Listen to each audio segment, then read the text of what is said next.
bello y natural. Dual Grey, un tono gris claro con borde. Vamos a hablar del tono que está revolucionando el mundo de los lentes de contacto. Se han convertido en tendencia con el fin de dar el aspecto esperado a quienes buscan tener otro color de ojos. Los lentes de contacto cosméticos se han masificado, son baratos y, por lo que nos dicen, fácil de usar y manipular. Este tono no tiene bordes y juega con tonos grises y verdes. Es muy bello y natural. Miren qué belleza, este tono está full tendencia. Ya sabemos que las redes sociales son la vitrina para múltiples productos. Nos muestran cómo son, cómo se ven, cómo se usan. Y ahí están los consumidores, tomando en cuenta esa recomendación. Consulta, ¿tiene lentes? ¿7 colores? Sí. ¿Cuánto salen? 6.500.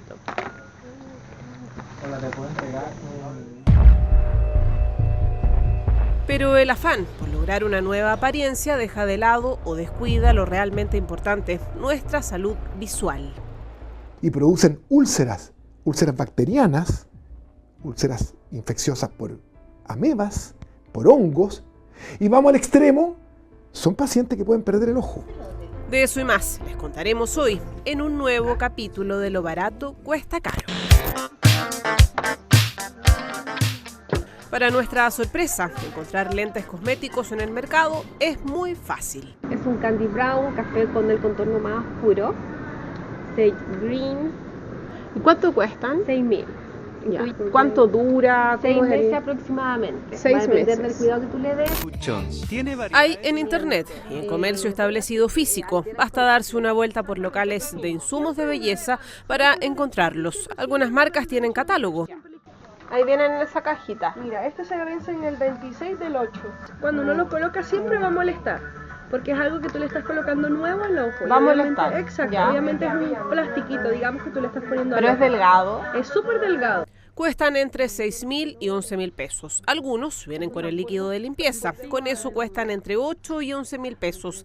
Hay en todos los colores. Estos son los que más compran, según nos comentan las vendedoras, que hacen una recomendación bien especial.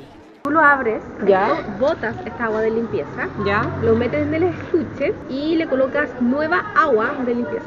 Ya. ¿Ya? Y ojalá déjalo ahí reposando 24 horas antes de ponerlo. No al tiro, no me lo pongo al tiro. Claro, yo... Los lentes de contacto por lo general vienen listos para su uso.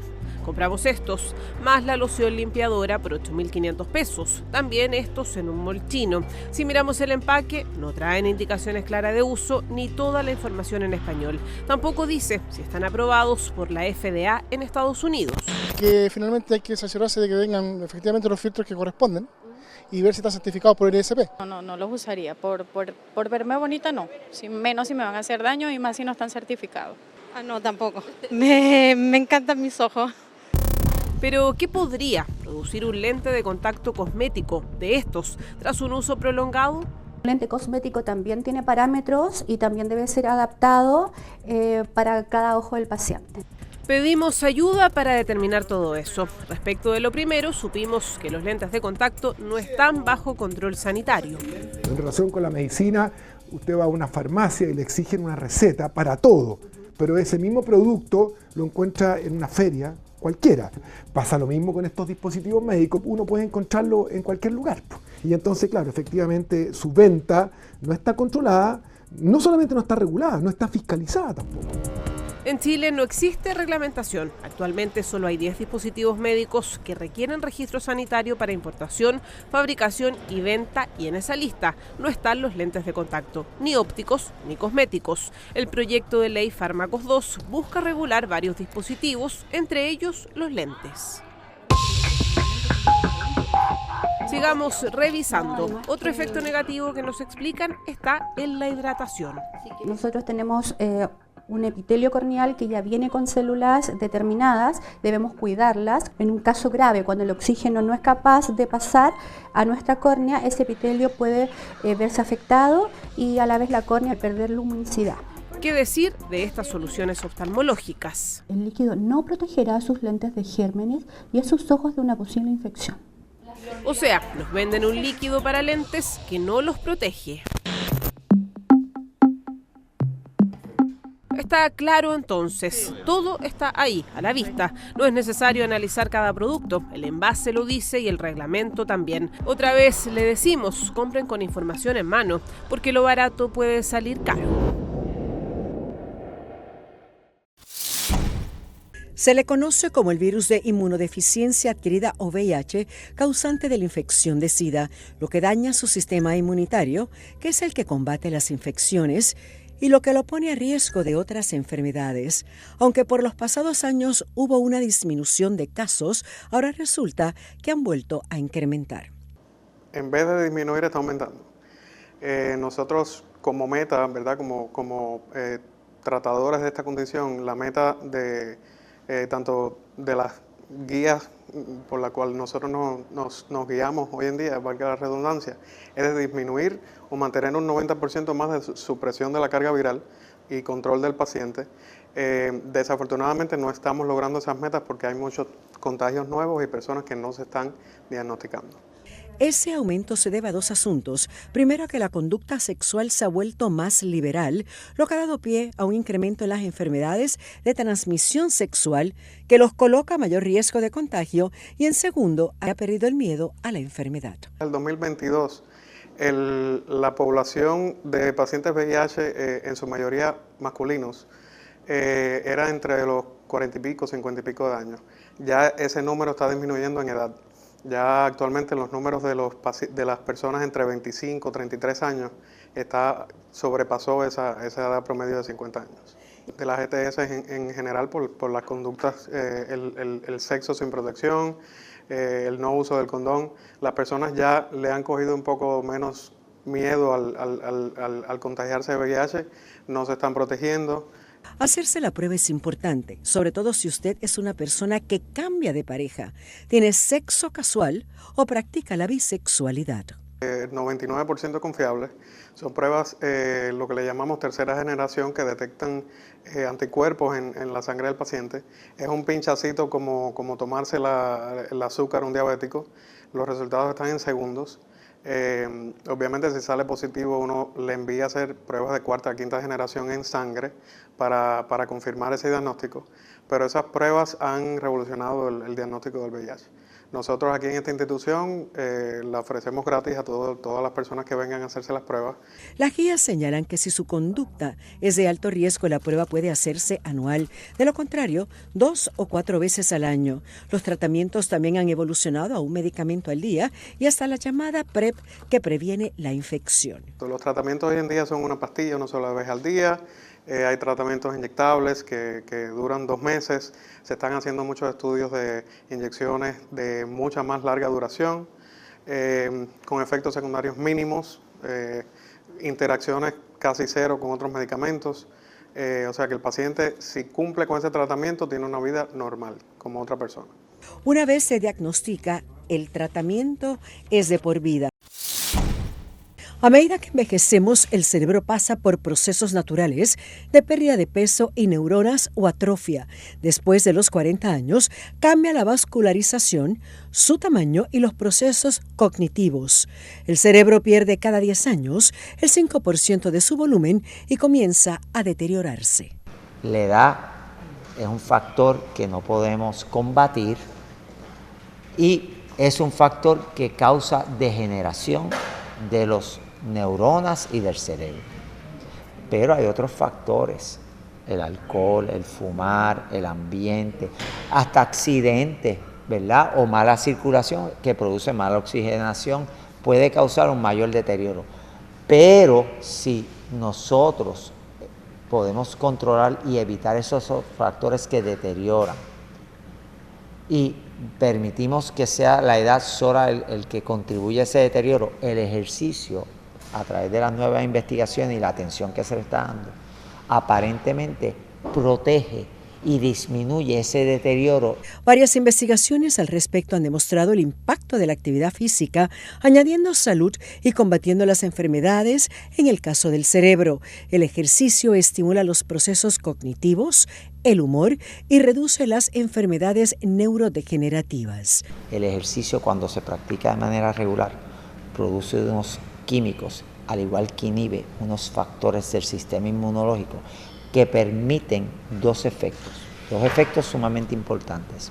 Un efecto neurogénico, que quiere decir que permite que las neuronas, que son aquellas moléculas que nos ayudan a transportar los mensajes en el cerebro, se mantengan jóvenes o se recuperen, se rejuvenezcan, al igual que permite la neuroplasticidad, que la comunicación se pueda adaptar de manera efectiva al estímulo que se está produciendo. Por lo tanto, ese efecto del ejercicio es sumamente importante porque es difícil de imitar a través de otros procesos. Además, el ejercicio afecta el cuerpo a nivel molecular, brindando beneficios al sistema inmunológico, respuestas al estrés, a la producción de energía y al metabolismo. Es a través de unos cambios químicos que ocurren ciertamente en el mismo cerebro. Una es disminuyendo unos factores del sistema inmunológico, es como que los apaga, los suprime. Las miclia cells, que son unas células que a veces lo que causan es un deterioro e inflamación del tejido. No es inflamación que nosotros estamos acostumbrados de dolor, es una inflamación muy particular, pues ejercicio disminuye esas células y no permite que haya un deterioro progresivo, al igual que estimula otros factores que lo que hacen es regenerar y conservar la calidad de las neuronas en nuestro cerebro, y eso es sumamente importante porque mantiene la calidad de nuestra área cognitiva. También el ejercicio provoca la creación de nuevas neuronas, algo vital para la memoria y el aprendizaje. Tenemos evidencia de que sí, el ejercicio nos ayuda a tener una vida más productiva, porque nuestra presencia como ser humano depende de lo que nosotros nos recordemos, de lo que nosotros procesamos, de lo que nosotros interpretamos. Procesos y cambios a nivel de la memoria, al menos en ese área del cerebro que nos vaya a afectar la parte cognitiva, nos causa una deshumanización que tenemos que prevenir, y eso es lo que causa, eso es el resultado del Alzheimer. En Puerto Rico, cerca de un 20% de los adultos mayores padecen de demencia y en su mayoría es Alzheimer. Múltiples encuestas revelan que los hombres quieren probar nuevos métodos de planificación y compartir esta responsabilidad con sus parejas. Sin embargo, para ellos solo hay dos opciones: el condón y la vasectomía. ¿Por qué ha sido tan difícil desarrollar un anticonceptivo hormonal masculino? Porque tiene mucho efecto adverso. Es simplemente eso, es que dar hormonas a los hombres.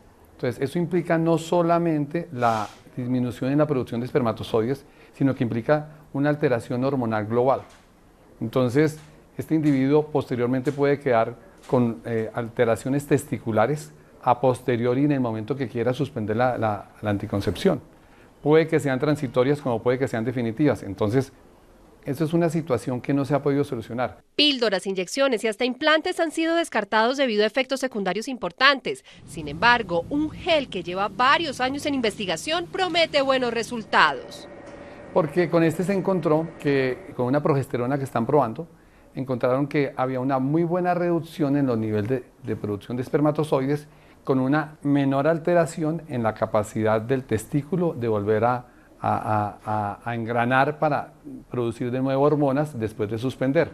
Además, podría ser de fácil aceptación, ya que es de aplicación tópica diaria. Es la aplicación de una sustancia en una zona que tenga algo de grasa. La que más se usa es el hombro o la cara interna del brazo o del antebrazo. Es una zona que tenga una capa de grasa delgada que permita una buena absorción de la hormona. La hormona, una forma fácil de decirlo, se va acumulando en esa pequeña capa de grasa y poco a poco se va liberando a la circulación sistémica. Los últimos resultados con este gel en más de 200 hombres fueron presentados recientemente por el Instituto Nacional de Salud de los Estados Unidos en la conferencia de la Sociedad de Endocrinología en Boston, pero aún falta la fase más importante del estudio. El futuro cercano creemos que es más o menos para el 28, pero hace 3 años estábamos diciendo que para el 25 con certeza salía el anticonceptivo hormonal masculino, pero no lo vemos cercano. Así que por ahora el llamado de los especialistas es al uso responsable del condón, debido no solo a los embarazos no deseados, sino al incremento de infecciones de transmisión sexual y a la adecuada asesoría a la hora de decidirse por la vasectomía.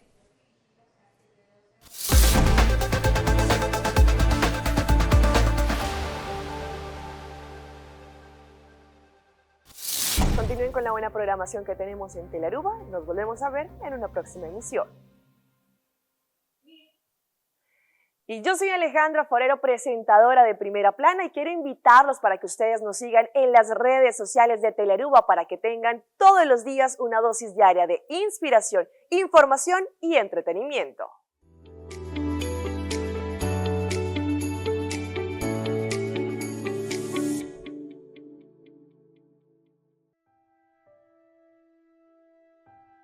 Obi gente ta quiere, cultura cacho también es un cos. Kunan tintur caminda di drume.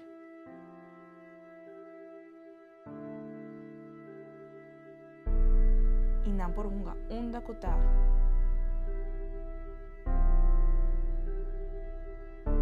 Sigur, tur caminda tinko e come toch?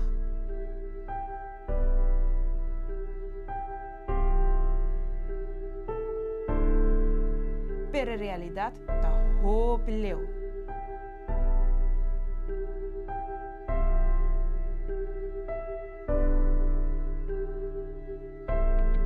Banstop está aquí. Por favor, esteriliza y castra vuestra mascota.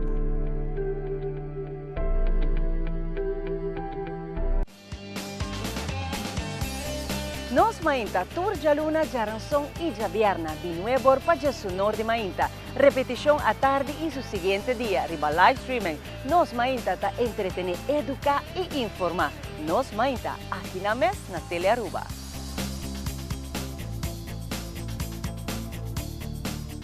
Hasta aquí nuestra información por el día de hoy. De parte de todo nuestro equipo de trabajo, les agradecemos como siempre por su fiel sintonía. Continúen con la buena programación en Telearuba. Nos volvemos a ver en una próxima emisión. 3, 2, 1, clear. Mi nombre es Jerica Benítez, trabajo en el departamento de Telenoticia, en el área de Primera Plana. Recuerda seguirnos en nuestras redes sociales porque tu opinión es muy importante para nosotros y queremos saber qué te gustaría mirar.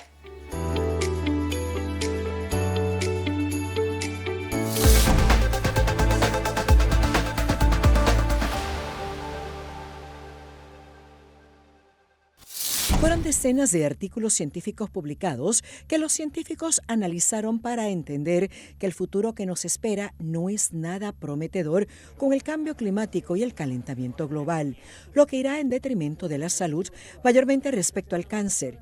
Y es que las toxinas que respiramos a diario, así como la contaminación del aire, que también se absorben por la piel, como la radiación ultravioleta, cada vez más fuerte, y los agentes infecciosos que se mueven de un lado a otro, así como alimentos y agua llenos de microplásticos, son los causantes de enfermedades y la piel no es la excepción. La piel es el órgano más afectado por el cambio ambiental porque es el único órgano que exponemos directamente al medio ambiente.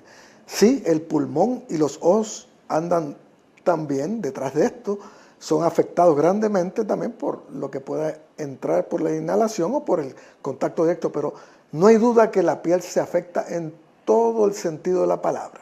¿Por qué? Número uno, las condiciones de la piel reaccionan de acuerdo al ambiente. Si hace mucho calor, mucho frío, mucha humedad, la piel es un órgano sensor que le afectan las variaciones ambientales tremendamente. Con las altas temperaturas, las condiciones de la piel se exacerban. Por ejemplo, en esta época donde el calor ha aumentado tanto, la humedad relativa, las partículas, toda condición de la piel como lo son las dermatitis atópicas que son tan comunes, la psoriasis, la seborrea, las dermatitis por contacto, la resequedad de la piel se pronuncia. Por lo tanto, si estaban un poco controladas, se descontrolan. Ahora, existe algo que es un ataque más directo de daño a la piel, que es la exposición a la radiación que se emite del sol, que no es solamente la radiación tipo ultravioleta. El sol nos envía radiación infrarroja y nos envía otro espectro grande de ondas que pueden tener efectos sobre nuestra piel. Otro problema es que el cáncer de piel ha ido en aumento. En el 2017 hubo 24.5 millones de casos nuevos y 9.6 millones fallecieron. El más temido es el melanoma porque causa la mayoría de las muertes. Tiene una característica especial, es que hay un aspecto genético muy fuerte e inmune.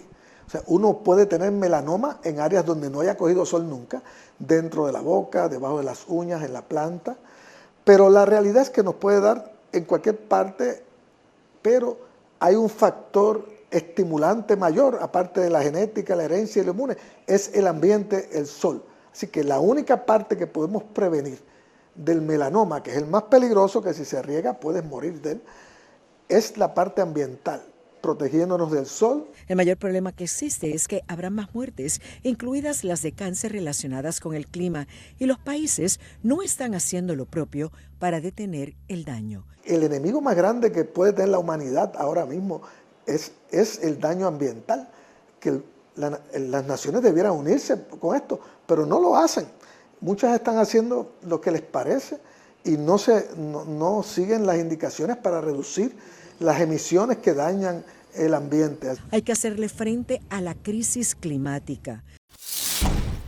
Los expertos que luchan día a día en dar a conocer el daño que el hombre le está haciendo al planeta han esbozado que de no tomarse las debidas medidas remediativas, las enfermedades de las vías respiratorias serán cada vez más comunes, causando mayor severidad a los que ya las padecen y afectando a los que están saludables. Ese calor que trae sus capas de CO2 y otros gases que están expuestos a nuestro sistema respiratorio, pues son tóxicos porque provocan que nuestro sistema responda a un insulto. Ese insulto puede ser el gas, puede ser el mismo calor, y ese tipo de reacción que hace el cuerpo o el sistema respiratorio es inflamatorio. Se irrita, empieza a haber más secreciones, empieza a haber más debilidad del sistema que provoca o lo hace susceptible a que entonces cuando usted está infectado con un virus como el COVID, está preparadito como un cultivo de maíz en un campo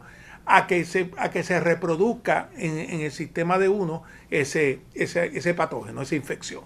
Y eso pues provoca que haya muchas más personas nuevas que nunca tenían problemas respiratorios, que ahora se quejan de problemas respiratorios. En cuanto al COVID, señala, los síntomas han cambiado y puede confundirse con los catarros comunes, además que la gente está fatigada emocionalmente luego de la pandemia. Hay mucha gente que no quiere usar más mascarilla, aunque le digan que debe usarla.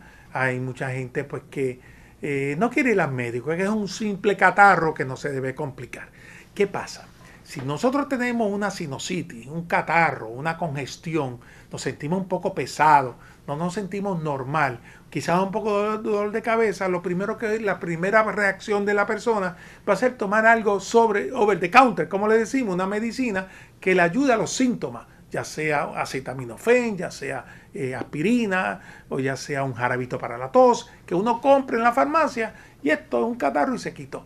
¿Qué pasa? Que el problema de eso es que lo más seguro, hay un % grande que puede ser COVID. Porque entonces el COVID ahora está dando, la nueva cepa de COVID está dando más en las vías respiratorias altas, tipo catarro, tipo sinusitis, tipo rinitis alérgica. Y es bien difícil al principio uno identificar entre COVID sí o no. Lo ideal es hacerse las pruebas para descartar y no ser foco de contagio. Tengan a la mano siempre una pruebita casera de COVID. Y usted se siente así, dolor de cabeza, poco de fiebre, debilidad, fatiga, congestión nasal, hágase la pruebita. ¿Por qué? Porque no es porque usted se vaya a morir de COVID como nos pasaba al principio de la epidemia, sino que si usted logra diagnosticar a tiempo esa enfermedad, puede atacarla a tiempo y evitar que su mamá, su papá, sus hijos, la gente que convive con usted, se contagie con esa enfermedad. La contaminación del aire, el cambio climático y las altas temperaturas nos afectan a todos. Todos estamos expuestos, pero la respuesta de cada persona va a ser muy diferente. La mayoría de las personas que ya sean diagnosticadas con problemas alérgicos, ya sea rinosinusitis o problemas alérgicos, asma alérgica, o inclusive enfermedades más crónicas como el enfisema COPD o fallo cardíaco, ese tipo de problemas está más susceptible a que la reacción alérgica que tenga a la exposición del contaminante que sea es más fuerte y provoca que entonces su condición primaria se exacerbe. De hecho, los investigadores señalan que el cambio climático está modificando la distribución y cantidad de polen y esporas, lo que traerá temporadas con mayores niveles de los alergenos, lo que a la larga puede desencadenar en más enfermedades de las vías respiratorias. Recientemente se vio a través de las redes sociales cómo un rayo impactó a 3 niños que se encontraban en la playa. Y es que según el Centro para el Control de Enfermedades, o CDC, indica que la mayoría de las víctimas son niños y adultos jóvenes entre los 15 y 34 años de edad, ya que sea que trabajan afuera o participan en actividades al aire libre. ¿Qué pasa en el cuerpo cuando un rayo te cae encima? Tiene una actividad eléctrica tan grande, una electricidad tan alta, que bloquea súbitamente los impulsos eléctricos del corazón. Así que tan pronto un paciente es impactado por un rayo, su actividad eléctrica del corazón se detiene. Al detenerse la actividad eléctrica, no hay contracción cardíaca y el paciente obviamente no puede sostener la vida, lo que es básicamente sus órganos vitales, el cerebro, y básicamente el paciente está muerto. Es muerte súbita por el impacto del rayo y la electricidad tan alta, o la carga eléctrica que tiene tan alta, que bloquea la actividad eléctrica del corazón. Esa descarga puede ser directa o indirecta, y aunque solo un 10% de las víctimas mueren, el 90% que sobrevive tiene complicaciones duraderas. Se detiene la respiración, hay que ventilar el paciente, pero inmediatamente hay que llevar el paciente a sala de emergencia porque ese rayo puede provocar que se rompa los pulmones, que falle el riñón, que haya destrucción de músculo que también daña el riñón. Puede causar tanto y tanto problema interno que hay que evaluar bien el paciente, hay que evaluar las quemaduras si realmente ocurrieron. Eso se hace en hospital y es un equipo multidisciplinario. Además puede causar quemaduras, ruptura del tímpano, daño ocular. El rayo puede impactar a una persona de varias maneras. El impacto directo, que fue lo que ocurrió con los 3 niños. Entonces, si vimos el video, el rayo impacta a uno de los niños, pero colapsan los 3. Eso es famoso el splash o el salpicón del rayo, porque cayó en uno, pero se transmitió a los otros 2. Así que esa es una forma de transmitir, o directo o por las personas que están cerca. A través del piso también se puede transmitir, o sea que el rayo cae y del piso puede entonces entrar al ser humano, o que el rayo, usted está recostado en una verja de metal, el rayo cae en una distancia razonable, pero usted está recostado en el metal donde cayó ese relámpago, eso se va a transmitir por el metal, como estamos hablando ahorita también, del agua cuando usted se está bañando en su casa, que es indirectamente, pero también puede transmitirse así. Se debe tener en cuenta que aunque no vea lluvia, el riesgo de que un rayo caiga se mantiene. Esto es un tema tan importante como no entrar al mar cuando el oleaje está bien peligroso. Es básicamente lo mismo. Si hay una advertencia del Servicio de Meteorología de que hay unas marejadas altas que no entra al mar, pues va a fallecer porque se puede ahogar. Es lo mismo con el relámpago. Si usted escucha el trueno, no se ponga a estar diciendo que eso está lejos, de que no me va a pasar nada. Son muchas muertes al año. Y ver ese video nada más de esos 3 niños realmente es impactante. Y eso ocurre a cada rato y es simplemente resguardarse, escuchar el trueno y automáticamente hay que buscar cómo protegerse. Y pueden caer hasta 10 millas del lugar donde llueve, así que los truenos son el mejor aviso para buscar refugiarse.